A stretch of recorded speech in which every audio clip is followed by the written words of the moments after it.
Alright, well today we're discussing the subject of World War One. It's called the Great War, or simply the World War, the war to end all wars.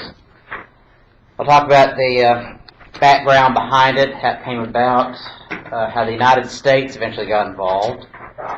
Afterwards, cover the armistice and the consequences of that war.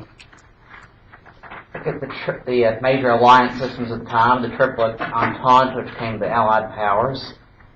Triple Alliance, which comes to the Central Powers, Archduke Franz Ferdinand, Kaiser Wilhelm II, the Schlieffen Plans, it's called, U-boats. Look at America and the Mexican Revolution, 1910 to 1920. Pancho Villa, General John J. Pershing, Blackjack Pershing, as he was called. Lusitania, the sinking of that ship in 1915, and the Zimmerman letter in 1917. Any questions?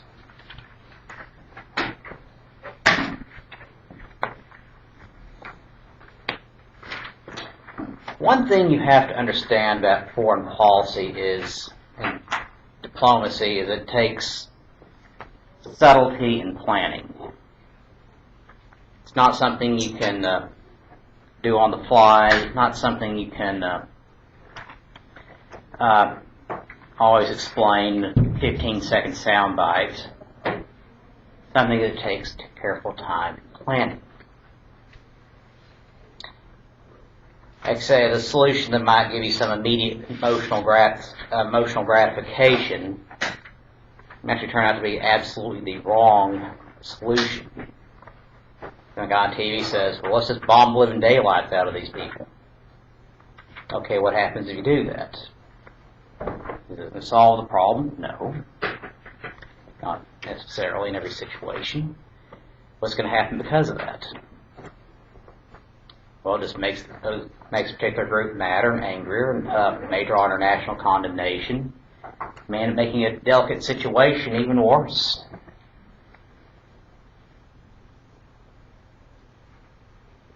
Some might think, oh, I would just go to war with these people.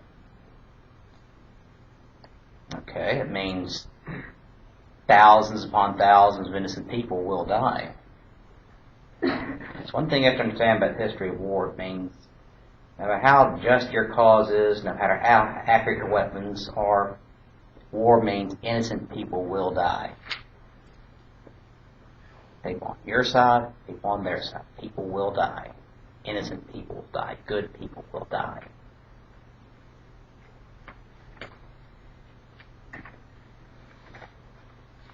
Now,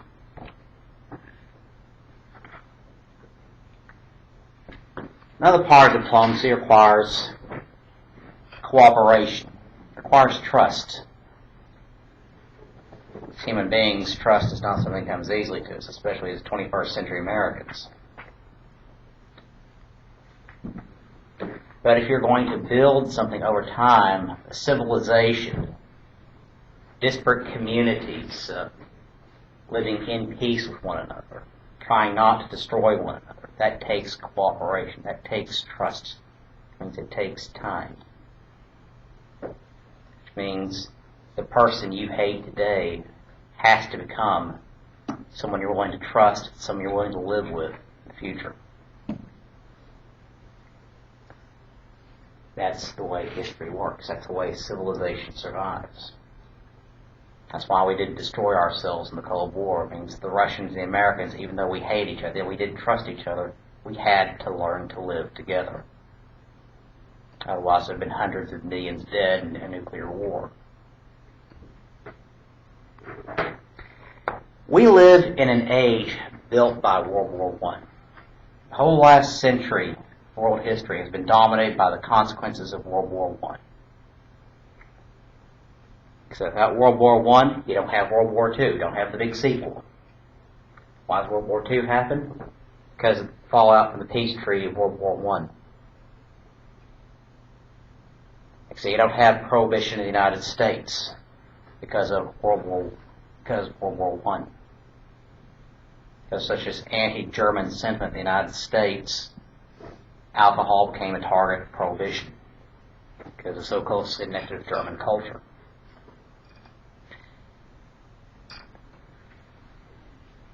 You don't have the Great Depression.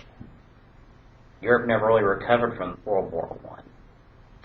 They go into a deep recession in the 1920s. The United States basically propping up Europe. When the United States economy overextends itself and goes into a depression, pulls the rest of the world in with it. You don't have the communist revolution in Russia. Communists came to power in Russia because of World War I, because the people and the soldiers were starving to death. Everybody who was supposed to be working on the farms was on the front lines instead of tending to the crops. They had no manpower left to tend to the basic needs of the people. The Tsar caught the blame. He and his family are overthrown. Communists come to power. Without that, you don't have the Cold War after World War II. You don't have the United Nations. You don't have the Geneva Conventions. The modern Middle East exists today because of World War I. The breakup of the Ottoman Empire and the redrawing of the nations of the Middle East, Iraq, Syria, Palestine, Israel, Lebanon, all that exists because of World War I. It doesn't get quite the attention that World War II does, but World War I is an important part for our understanding of the 20th century, our understanding of the world today. 15 million people are going to die in World War I. And the greatest tragedy of this war was it was entirely preventable. Tell you how America is here at this time period. America was feeling good about itself as the Wilson administration dawned in 1913, 1914. Technology is unveiling more wonders. The U.S. is at peace at home and abroad. The nation was prosperous and building an ever higher standard of living. The United States in 1913 thought it could do anything in the world. But the idealism of this time period is going to face a severe test as a war broke out in Europe that's going to shake the world to its very foundations. The war is going to be unparalleled in its ferocity and bloodshed.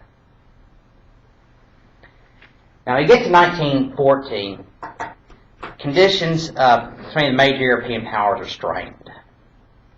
Quest for overseas possessions caused fierce rivalries between the nations and jealousies among the powers that had fewer colonies, namely Germany. Or we talked about with Theodore Roosevelt and the open door policy. That was part of this. It's all feeding into that. The British Empire at this point is the most powerful nation on earth. It controls a quarter of the globe. India, Canada, various possessions in the Caribbean, the Pacific, Australia, New Zealand, colonies in Africa. That's all British. France had a few possessions, mostly in Africa, the Pacific, portions of Southeast Asia like Vietnam and Cambodia, the Caribbean. Germany, though, was a new nation.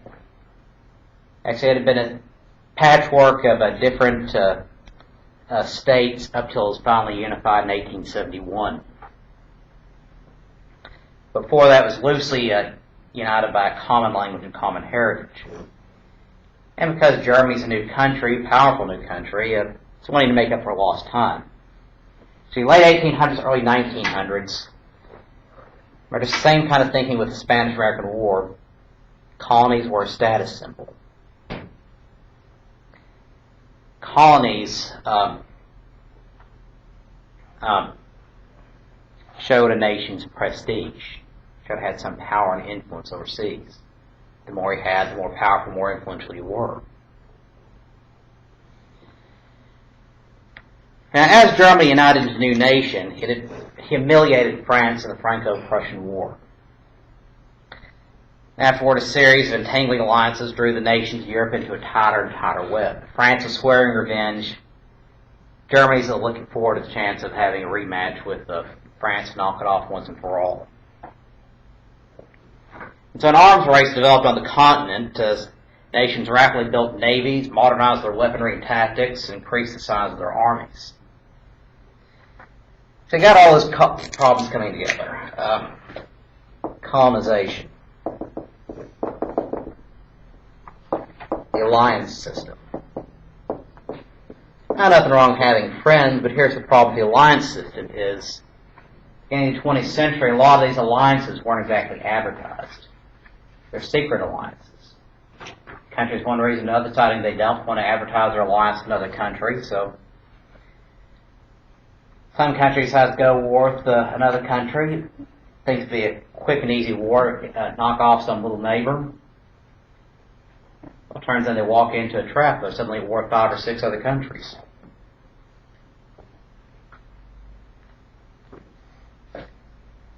The arms race. Nations building up their militaries. Bigger, better, stronger. They're trying to get people to enroll in their armies. They're promoting very nationalistic slogans, in order to try to antagonize their country against another country. And of course, this is a big investment in these countries. It's a lot of money. A lot of people are saying, these countries are saying, you know, we've got the people hate this little country next door to us. We have all these weapons. Why not use them? Because one other thing you have to understand, one thing that World War I also changed about the world is, early 20th century, before World War I, war was seen as very glamorous, very romantic. Young men encouraged, sign up for the army, go off, fight a war, make a man out of you.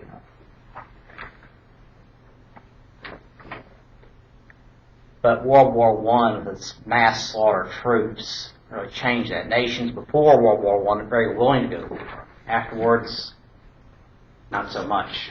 In fact, Europe has been very hesitant to go to war since.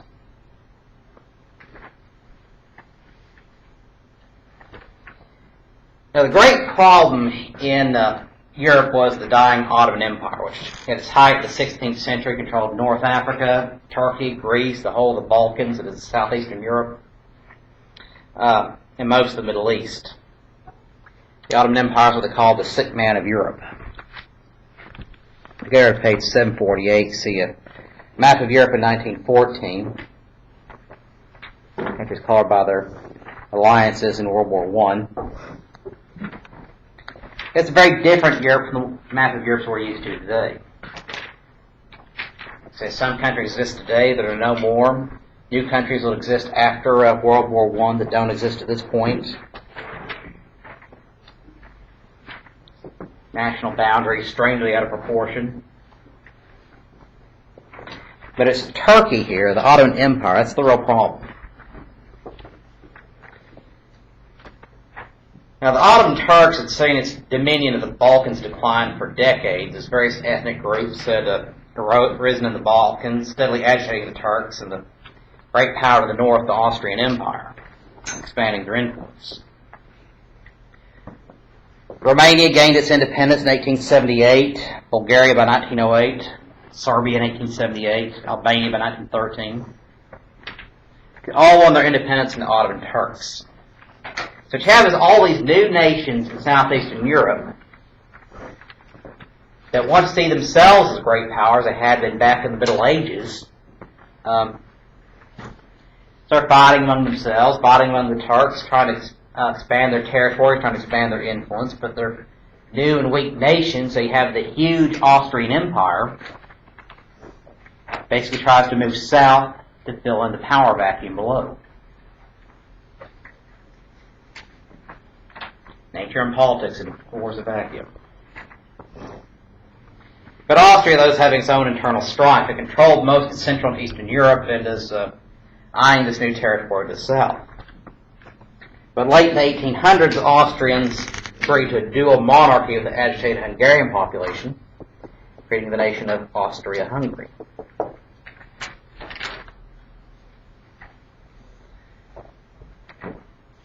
So about a dozen different ethnic groups in the Austrian Empire, loosely controlled by a tiny German minority. About Germans making up a third of the population, but they're controlling everything in the country. With Hungary, they can, that's another third of the country.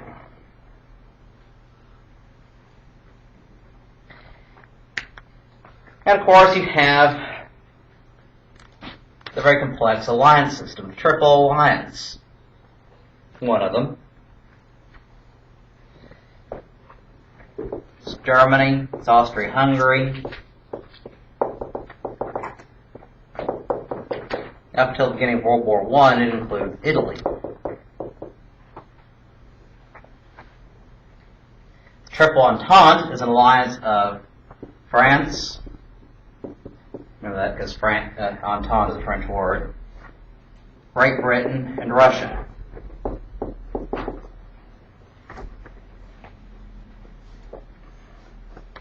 Now, Italy's going to end up switching sides because they believe the Triple Alliance was a defensive alliance and believe that World War I was an offensive war, so they dropped out of the Triple Alliance when the war began.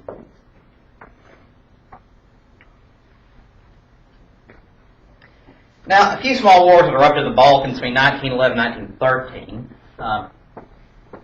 area called the Tinderbox of Europe. These small little wars have been settled by mediation over fairly quickly.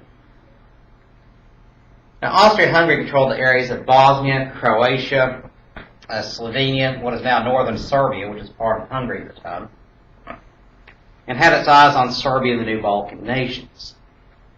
So in enters this man, Archduke Franz Ferdinand.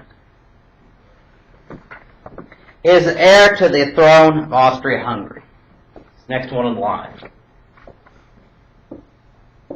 On June 28, 1914, he and his wife Sophia are touring the city of Sarajevo in Bosnia. Very pleasant city. It's a fairly new province, and they're there on a goodwill tour. They have riding through town, this open air car, waving to the crowds. And all of a sudden, this man jumps out in the street with a machine gun and shoots and kills both of them. He and his wife butchered in the streets of Sarajevo. Now,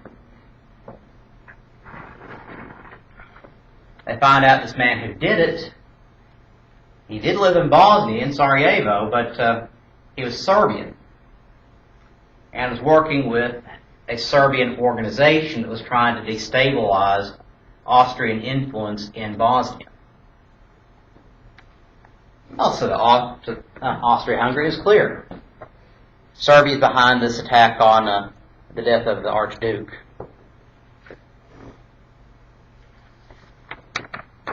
So Austria-Hungary immediately begins making demands on Serbia for this incident. Demand that Serbia refuse to send out any more anti-inflammatory propaganda against Austria-Hungary, ask the perpetrators to be handed over to Austrian courts, and ask the Austrian police have the authority to go into Serbia and investigate and apprehend suspects. Basically, this is the excuse for the war they've been wanting. Now, steps in this man, Kaiser Wilhelm II. German for William. He's the Emperor of Germany. And he's dreaming of a war for Germany, so it could put down its enemies once and for all, so it expand its influence. Kaiser Wilhelm for years talked about building up what he called Germany's place in the sun. It meant basically expanding territory at the expense of their neighbors. And they're looking for that excuse. Well, Germany and Austria are allies, so the Austrian government goes to Kaiser Wilhelm, asks for the support in any war they might happen to go with against Serbia. In that case, the Kaiser offers them what can be called the blank check. Basically, promises they'll support them in any endeavor whatsoever. So what happens is Serbia is balking at these demands by Austria. Austria is pushing Serbia around, and now enters Russia. See, Russia and Serbia were also allies. Germany knew this. Like say, the Russians and the Serbs are loosely connected by common Slavic heritage in the Orthodox Church. But they realized if a war between Austria and Serbia were to happen, Russia would most likely join in and attack Austria, meaning Germany would need its help. And guess who Russia's allied with? France. The country Germany really wants to go to war with. So the Kaiser is seeing his opportunity. So what should have been just something between Austria and Serbia suddenly has the potential to expand much, much wider.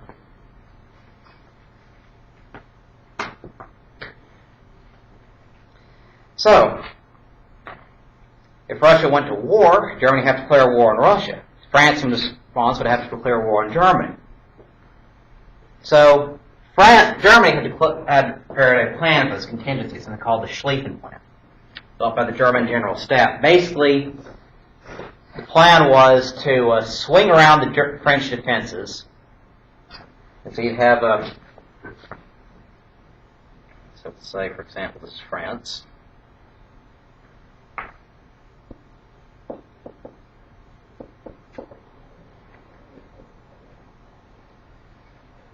This is Germany, Switzerland.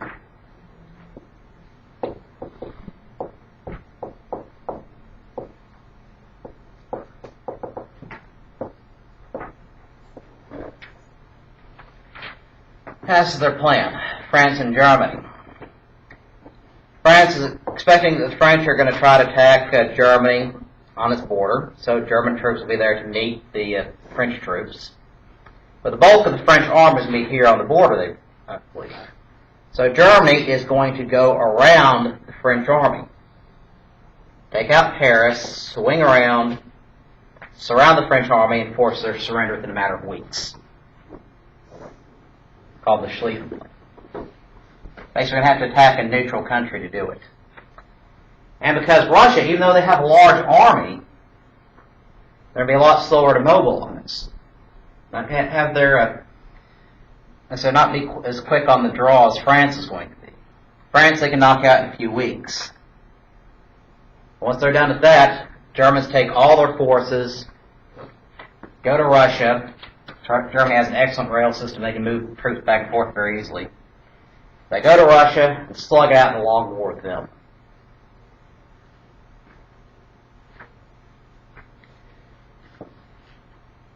Well, Kaiser Wilhelm, very vain, very arrogant, and kind of thinks he knows it all. Nobody needs to tell him anything to do.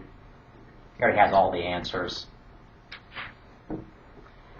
So he's fired his most brilliant diplomats because he thinks they're outshining him. They're just too much trouble. And of course, he thinks he knows better than the entire German General Staff. So, realizing that, of course, French troops would probably end up invading Germany during this portion of the fight, starts diverting troops to this important flank here, pushing through Belgium into Paris, and starts devoting more and more resources to reinforcing the border. Meant a weaker flank here.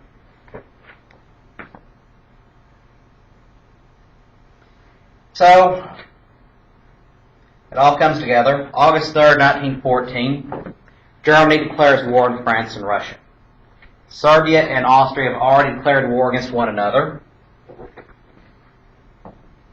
They've done so just a few days before, July 28th.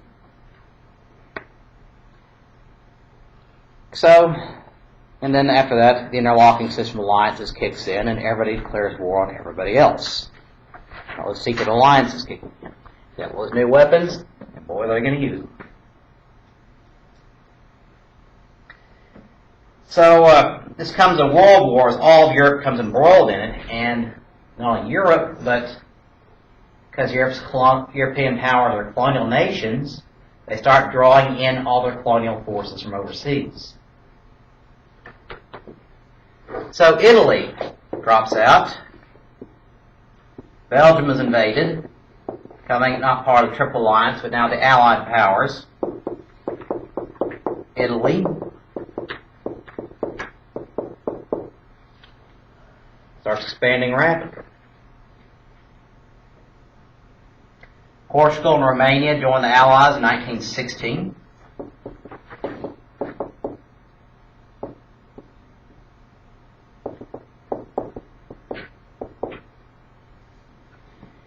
Greece joins in 1917. Japan actually joins the Allies. There actually is a war in the Pacific in World War I. Japan stages a sneak attack on German facilities in China. It's becoming a recurring theme for them. And the Japanese knock out German possessions in China and the Pacific within just a few weeks, very limited casualties.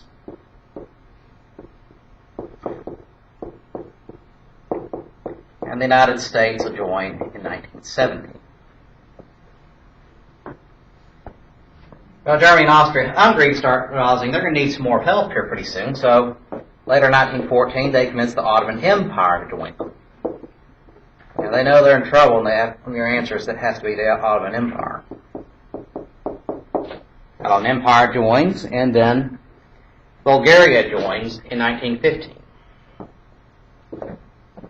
So the Triple Alliance becomes the Central Powers.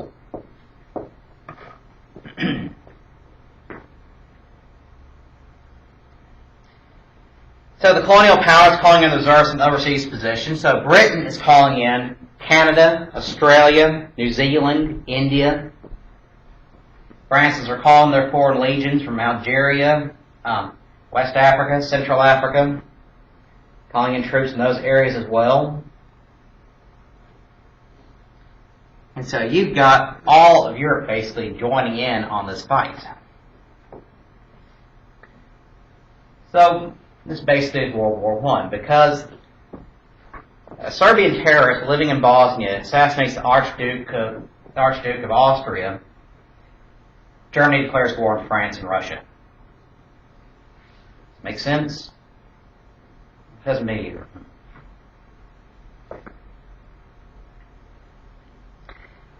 It's a devastating war. In fact, give you the extent of Canada's involvement in it.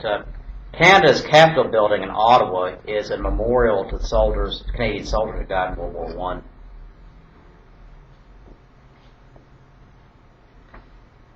I.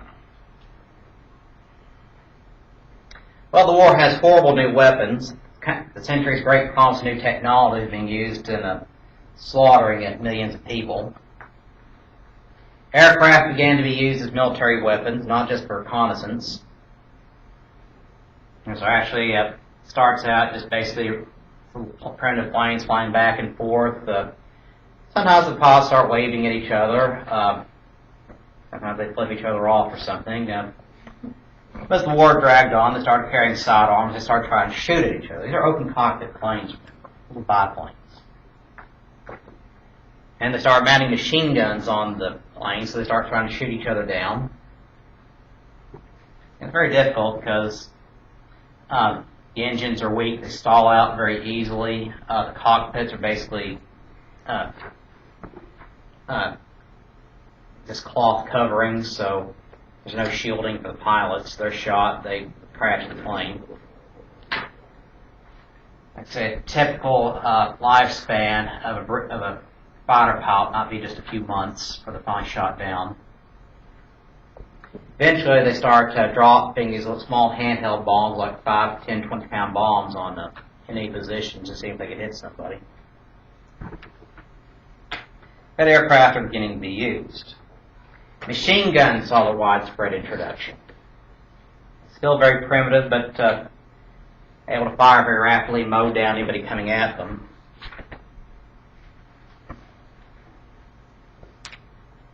Next says the European theater bogged down to stalemate of trench warfare. Basically, in digging these 6, 8, 10-foot trenches, the soldiers end up living in for weeks at a time.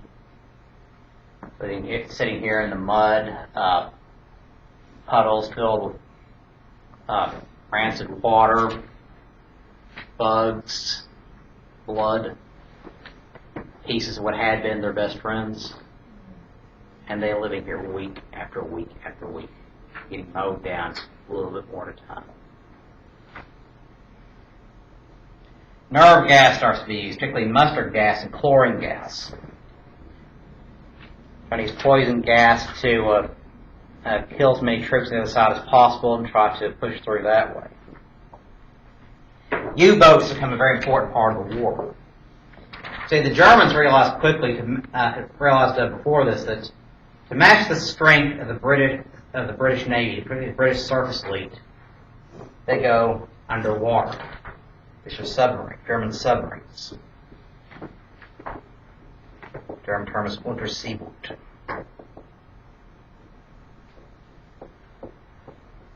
It's an undersea boat. German's very close to English in a lot of cases. Well, you had some primitive submarines being attempted in the Civil War unsuccessfully, but these new generation submarines are much more practical, and Germany used them to counter British surface superiority, crippling its supply line, basically sneaking up on a British merchant ships, civilian ships, and just sinking them so without mercy. But here's the problem here. The vaunted Schlieffen Plan, all that time the Kaiser spent weakening this flank here, and it meaning they were slowing down here. They push into neutral Belgium, and occupying most of the country, and stealing the country blind, vandalizing it, assaulting the population. British and American press began calling it the Rape of Belgium. And after Belgium is attacked, Britain now declares war on Germany. But instead of them sweeping through to Paris, Belgian resistance is stronger than they thought, and French resistance here is stronger than they thought, so they end up having to curve in a little bit closer. End up stopping about 10 miles short of Paris. They just can't move any further forward, so they tried moving around the French. Try moving around each other, but no one's giving up any ground, so start digging in deeper and deeper and deeper. So what ends up happening is steady fortification of trenches starts being dug between the Swiss border all the way up to the North Sea. And this is basically where the war in Western Europe is going to be fought over the next 4 years. Millions of lives dying just a few miles back and forth this line. It can be called the stabilized front. The war is supposed to be over in a matter of weeks. Both sides convinced they're going to whip the other side in just a few weeks. Drags on for years. Well, America is horrified by these events, but opinion is very mixed on which side to take, if any. There are 8 million ethnic Germans living in the United States. They are now American citizens. 4 million Irish now had a joint hatred of England. And many Americans sided with their Anglo heritage and sided with England. The Rape of Belgium, as they called it, soured a lot of American feelings toward Germany. But President Wilson urges neutrality, trying to keep the U.S. out of the war. Urged the American public, said we must be impartial in thought as well as in deed.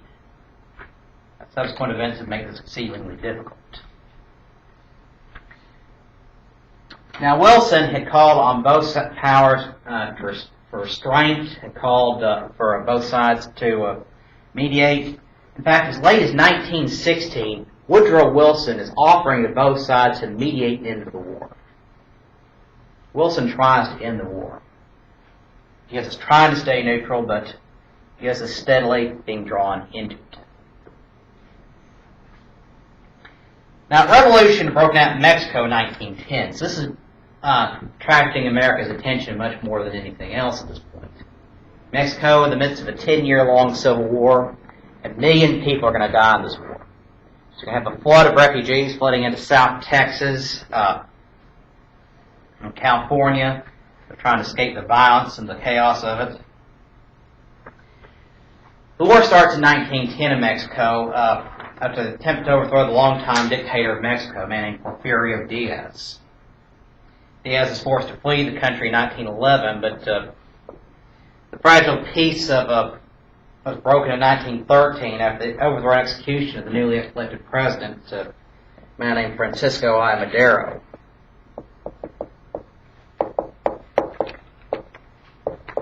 There was a freely elected president promising a lot of reforms for Mexico, into the corruption and the problems of the deep poverty among the peasant populations, particularly northern and southern Mexico.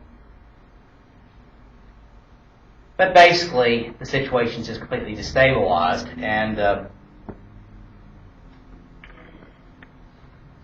you have a series of factions attempting to seize power all over Mexico. Well, Madero is captured by one general, Victoriano Huerta.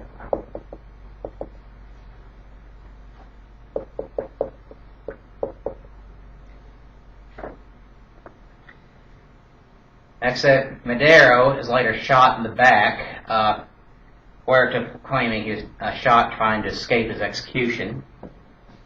So Madero's gone. And for the next several years, it's basically Huerta fighting two other main factions in Mexico, one led by Pancho Villa in the north,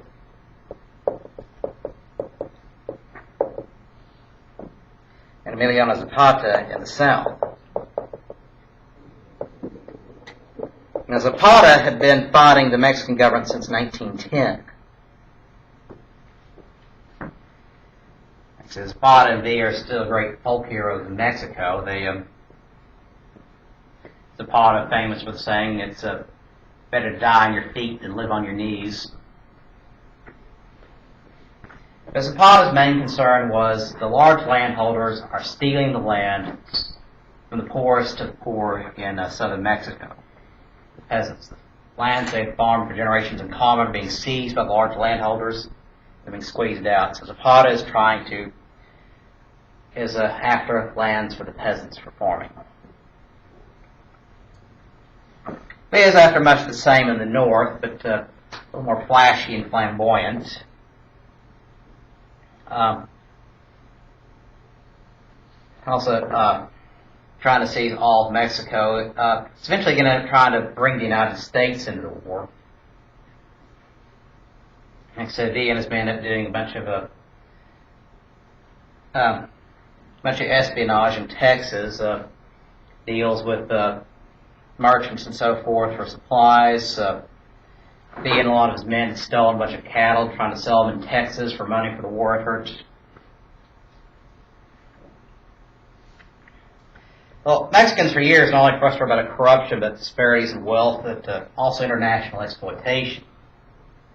British and American investments for years had risen steadily as both nations worked to take advantage of Mexico's rich oil reserves, mines, and railroads, in-stream land. Mexico had a lot going for it. So American and British interests that going into Mexico, making a lot of money off Mexican resources, taking it back home, but Mexico sees next to nothing of this. All's wealth from their country, it's going somewhere else. By 1913, American investments in Mexico reached $1 billion. That's about 25-30 billion in today's money. In fact, it's much later because of this, Mexico's going to nationalize its oil reserves. It's basically the government's going to take over and lay claim to all oil in Mexico. The result of this Mexican oil company, Pemex, is from that. The war took a new turn when a new general on the scene, fighting for the central government, General Alvaro Obregón, began incorporating new battle tactics from Europe in the late 1910s. The first country actually to use airplanes in combat actually was Mexico during the Mexican Revolution. Basically, it's 1913 before the war breaks out in 1914. He uses a reconnaissance tool and to drop an occasional grenade on enemy positions. So Wilson is very concerned about what's happening in Mexico. He sent troops to Mexico in 1914 to prevent damage to U.S. property and oil production. Wilson also tried to maneuver the ouster of the new government led by Victoriano Huerta. Later in 1914, the U.S. Navy ends up shelling the city of Veracruz after it learned that a German ship was landing arms there. That is, the United States was trying to keep foreign powers from intervening in Mexico. Marines occupied Veracruz for the next couple of years.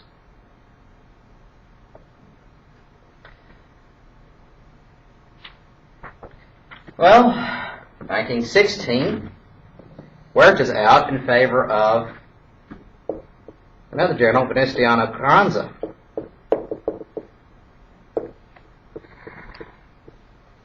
Carranza is kind of power, and he's going to be overthrown by Obregón in 1920. Obregón is becoming the big hero of the war at the end of it. So it's one government overthrowing another. Thousands of refugees fleeing to the United States. In fact, in South Texas, there was an organization called the Mexican White Cross. There's a series of hospitals built on the border trying to treat the wounded who were coming in from Mexico. So all this, Pancho Villa is trying to seize power. But by 1916, realizing his situation in Mexico is growing more perilous, he took action to stabilize the Carranza regime, try to lead him to power. So in 1916, Pancho Villa leads a raid on the border city of Columbus, New Mexico. Pre-dawn raid on horseback. Carranza attacks a few homes, ends up killing 16 American citizens and setting fire to the town.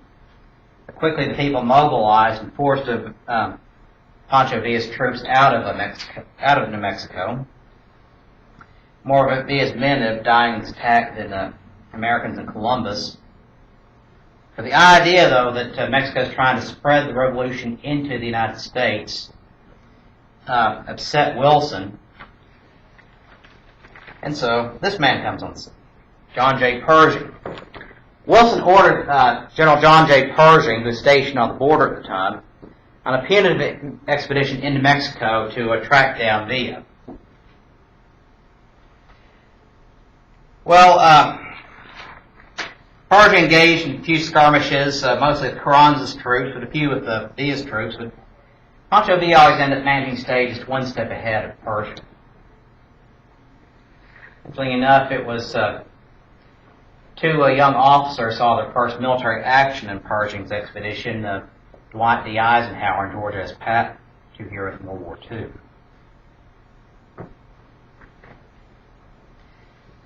Well, the expedition ends up failing in its goals, but it provides valuable experience for the U.S. Army before it heads out to Europe. Villa himself was never captured and just becomes rises to legendary proportions in Mexico. Villa, interestingly enough,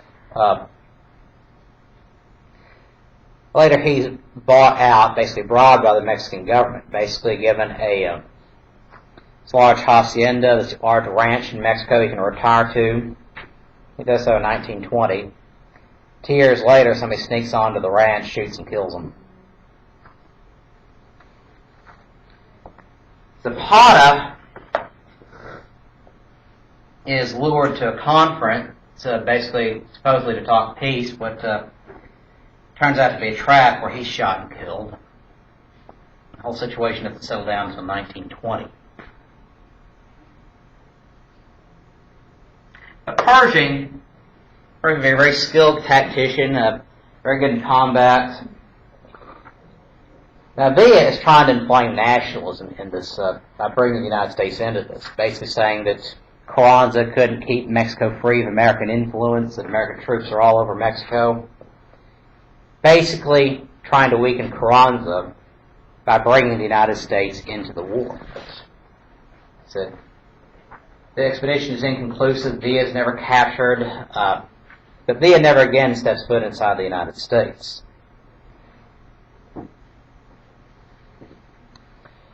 So, interestingly enough, Pershing became a great hero after World War I because he ended up leading the American troops there.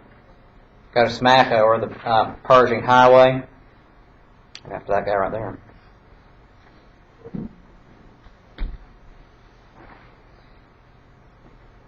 But, in spite of all this, though, America is slowly being dragged to the war in Europe.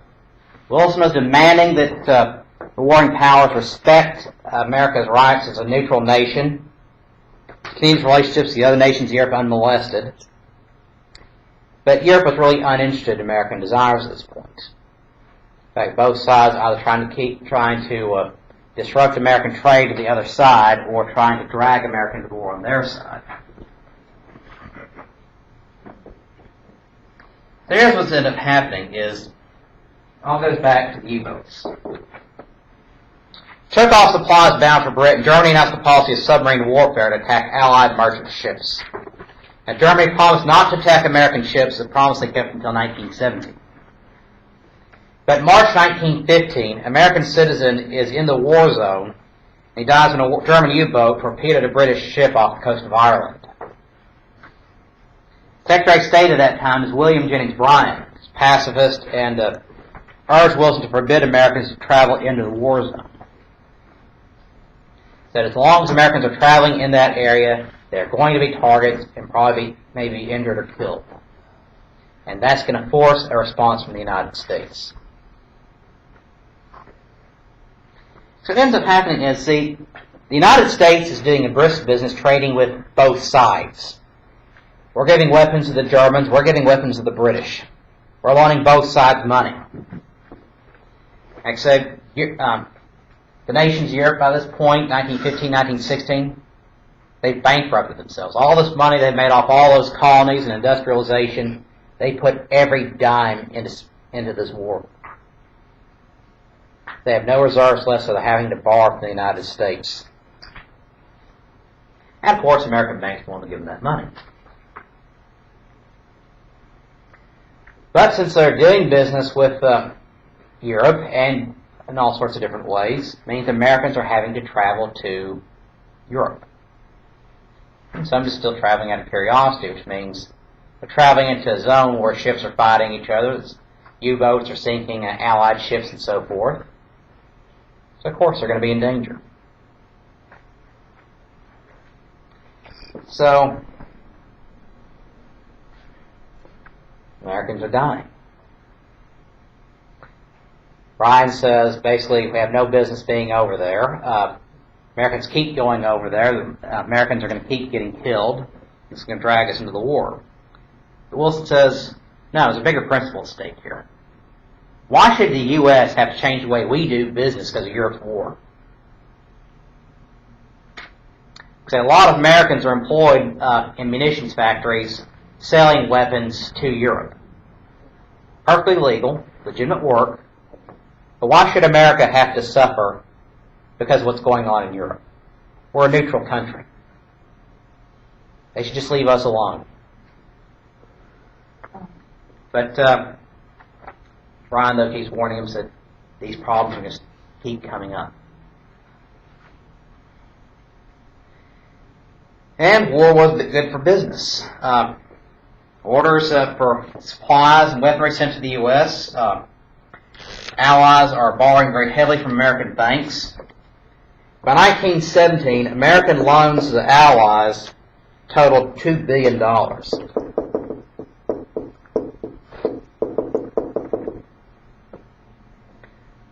Loans to Germany, though, totaled only $27 million. And trading with both sides, but increasingly the balance is being tilted towards the Allies. America enjoyed an economic boom unparalleled in previous history, bringing it closer to the Allied cause. But then 1950, this is Lusitania. Go to page 753, see the New York Times headline. May 7, 1915, the German U-boat sank a British passenger liner. And all these civilian passenger liners, a lot of them are transferring troops back and forth from the front to back to Britain. But say the Lusitania sunk. It's an unarmed ship. More than 1,000 people died on that ship, including 128 Americans. America's outraged.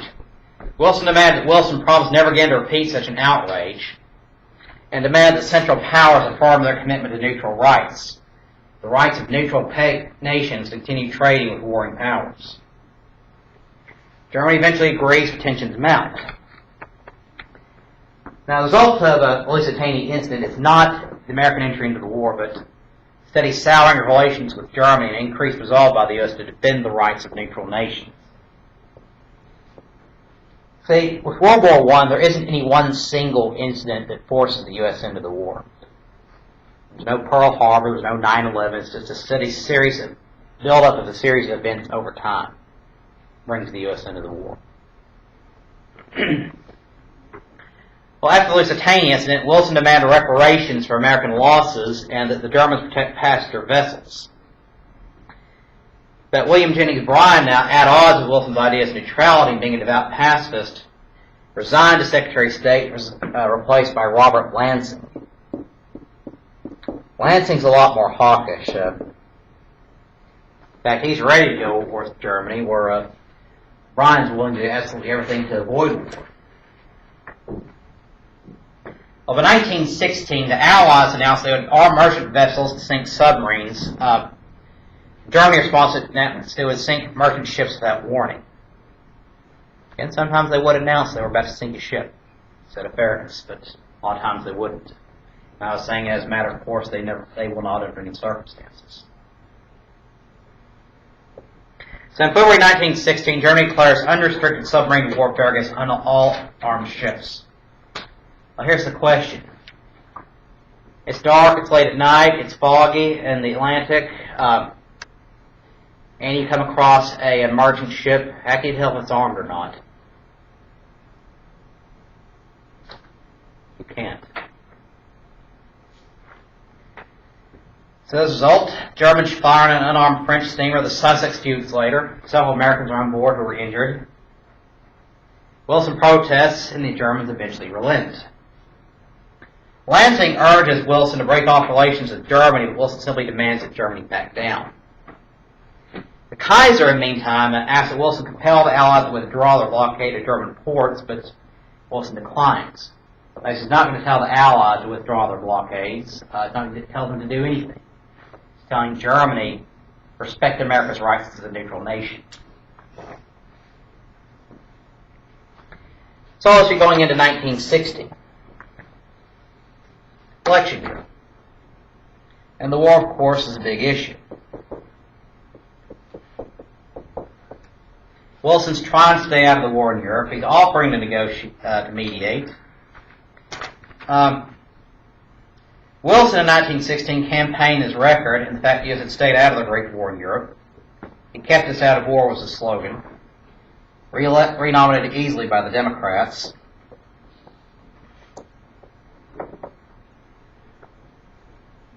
The Republicans nominated popular former progressive governor of New York and Supreme Court Justice Charles Evans Hughes for the presidency. In fact, he's the last Supreme Court Justice to run for president. Hughes. Next here, page 755, see a truck advertising the Wilson campaign, the Democratic ticket, 1916.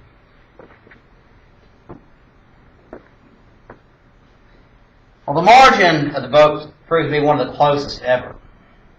Wilson ends up winning the election by only 500,000 votes in the popular column, but earlier turn showed a sweep, Republican sweep in the East and Midwest, to be heralding a Republican victory. It was a long night, and Hughes felt assured of victory and went to bed believing that he had won. But during the night, late returns put Wilson over the top as he'd won California's 13 electoral votes by a mere 3,700 votes. Porter went by Hughes' headquarters early the next morning for comment, but Hughes supporters tried to shoo the report away, saying, "The president is asleep." Well, the reporter, without missing a beat, said, "Well, he wakes up and tells me he's not president anymore." I have the totals here. Wilson gets 49.4% of the vote, 277 electoral vote. Hughes gets 46.2% for 254 electoral votes. Socialists go with A.L. Benson,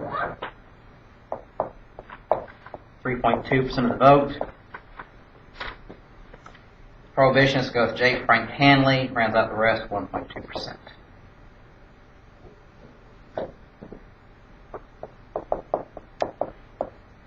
And it goes to Wilson. Well, the margin of the election, like I said, one of the closest ever. But again, don't feel too bad about Hughes here. He's appointed Chief Justice of the Supreme Court in 1930, replacing Taft, and served until 1941. The Democrats retained control of both houses of Congress. Now, as late as January 1917, Wilson stated to be a crime against civilization to enter the war. A month later, said to be a crime against civilization for the U.S. not to enter it. At the beginning of 1917, Germany's desperate. They attempt a desperate push against the Allied lines of the Western Front, and now they attack all ships, Allied and American and neutral, to try to break the Allied war effort. So early 1917, Germany says they're attacking everybody. Anybody involved in trade with the Allies, anybody approaching the Allies, Germany's going to attack, neutral or not. So Germany's saying they're going to attack the United States whether they like it or not. The situation gets a little more desperate here. The Zimmerman letter. February 25th, 1917, the British gave Wilson an intercepted telegram from the German Foreign Minister, a man named Arthur Zimmerman.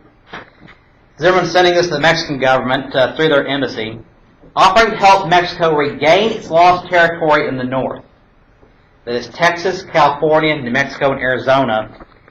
Territory lost to the United States through war by treaty in 1848. Saying it would regain this territory if it allied itself with Germany and attacked the United States. So what ends up happening is the Zimmerman telegram ends up helping inflame public opinion for war. Because the U.S. is still a neutral nation, but Germany is already trying to provoke people to attack the United States and trying to carve up American territory. Well, the situation is becoming very desperate. In March, the Russian Tsar is overthrown. But the United States now could ally with Russia not feeling comfortable allying with an absolute monarchy. So on April 2nd, 1917, Wilson asked Congress to declare war on Germany. He said, for democracy, for the rights and liberties of small nations. Congress applauded the message, but afterward Wilson commented, my message today is a message of death for our young men. Pacifists tried to halt action, but on April 6th, the U.S. declared war on Germany, with 50 congressmen and 6 senators voting against the war. So the U.S. now is fully engaged in the war. And we'll cut there next time. I'll keep reading books, chapter 25 and then 26. We'll finish up the Great War next time. You have a good day.